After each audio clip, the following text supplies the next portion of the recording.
Hey everyone, so today is week 7 weigh-in. I know last week I didn't have a live video because I didn't want to get on there and be like, hey, guess what, I suck for gaining weight, sorry about that, blah blah blah. So I just didn't make a video. But I did say that I had gained something and I don't remember what it was. I don't remember. But then the next day I weighed myself again just because I don't know. Last week really sucked. It just really did. And then even into like the start of this week, it kind of still did. I still was eating bad. And I had weighed myself on Sunday, I believe. And I was up like 5 pounds. And I was like, oh my gosh, I cannot believe that you have done that. And seeing that really freaked me out. And then I was like, you know what? Whatever. I kind of just wanted just to give up just because that's what I do. I don't know. I do Weight Watchers. I can do it for a month and be all perfect and do good. And then something gets in the way and it slows me down. And then I just eat whatever and I gain the weight back. And I'm just like, that's how it is. That's how it's always going to be. So whatever. So yesterday I got home from work and in the mail there was my new Weight Watchers monthly card. And I was like, crap, I should have canceled my monthly pass because I don't want to do it anymore. And I was like, well, I still have 1 month to either get back on track or that. I mean, they've already taken my money, so why not go to the meetings and see if I can get my butt back into gear. So this morning I wake up, my mom's like, are you going to go? I said, I don't know. I said, I'm just kind of tired of it. She's like, you should go.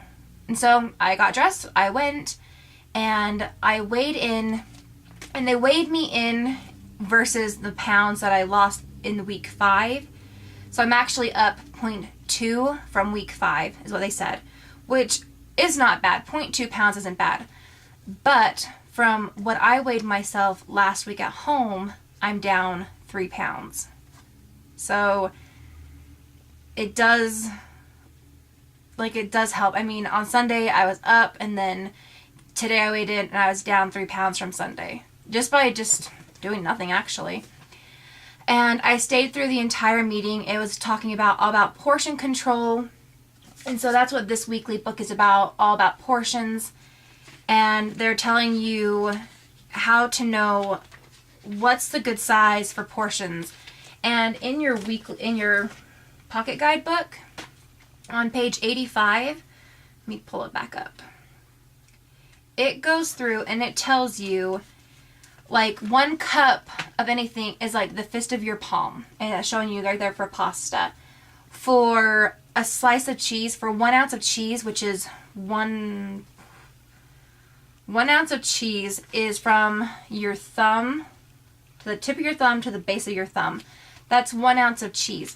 And they told me that a string cheese, that is 3/4 of an ounce. So that's not even a whole ounce. So if you think about a string cheese, that's just less than an ounce.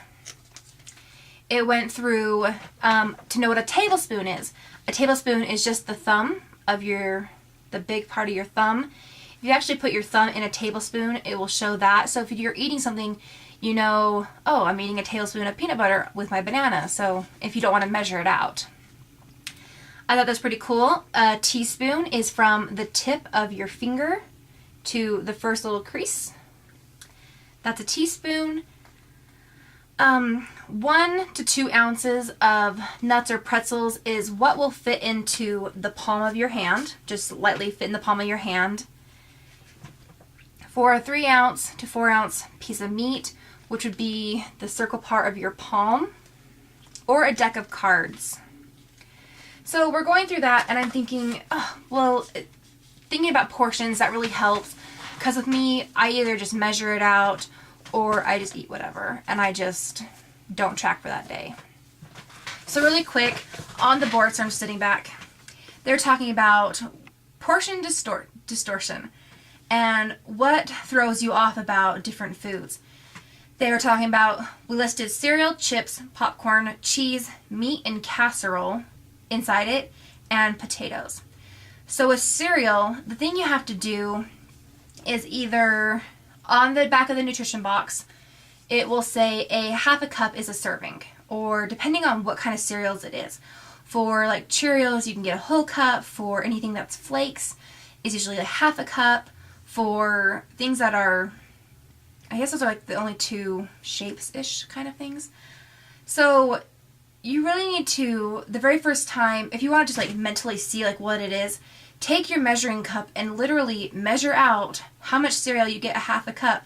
Pour it into your cereal bowl. Look at your cereal bowl and see how far it goes up into your bowl. So if your bowl is going, it's only coming up to here, you should know by next time, oh yeah, I can pour to about this line in your head. You can like have that mental vision of like how much to pour. So I thought that was actually good. And then for chips, you can either count out the serving size on the chips. If it says 18 chips, count out 18 chips and see what it looks like the next time. You'll know that. Or if you really have a problem with, you don't want to count out chips every single time you get into the bag for lunch, I mean, buy those little sandwich baggies, like the little snack bags, and put 18 in them and just have them already stowed away, and you can just hurry and grab those when you're ready for that, you know? So kind of help yourself out with having things already pre-bagged, and I really liked that.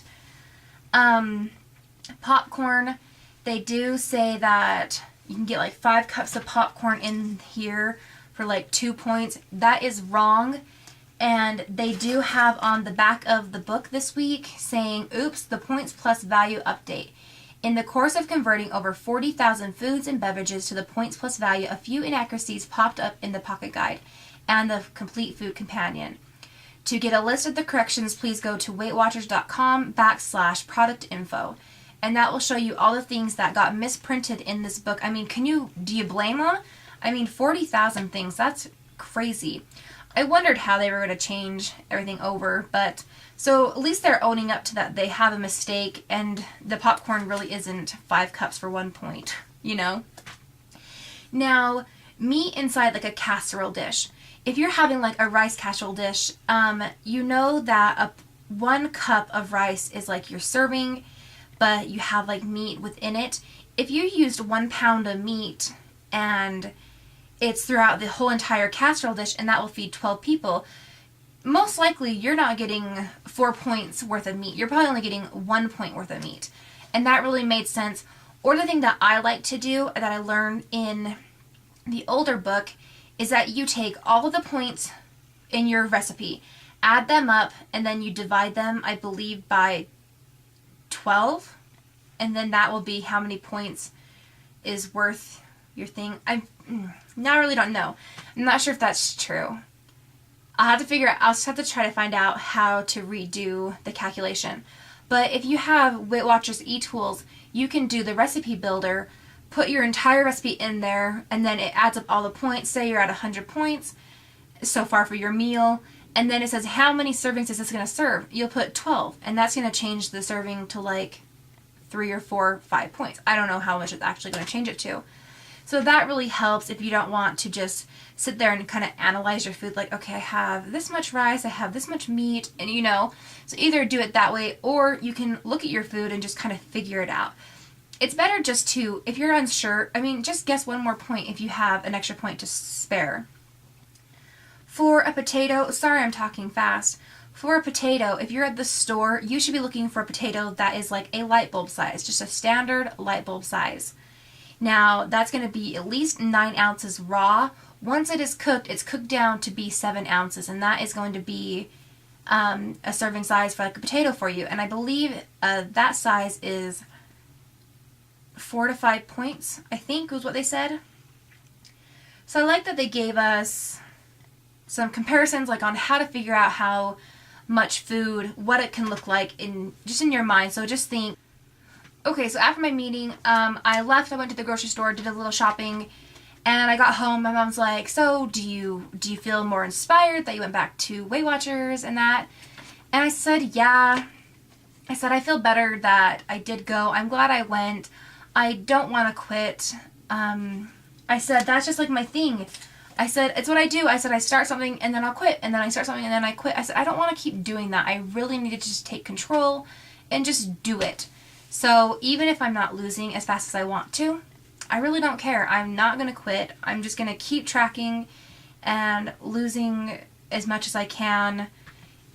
Even if it's half a pound or only 1 pound a week, I really don't care. I'm just going to just try my hardest and really stick with it. I don't want to quit.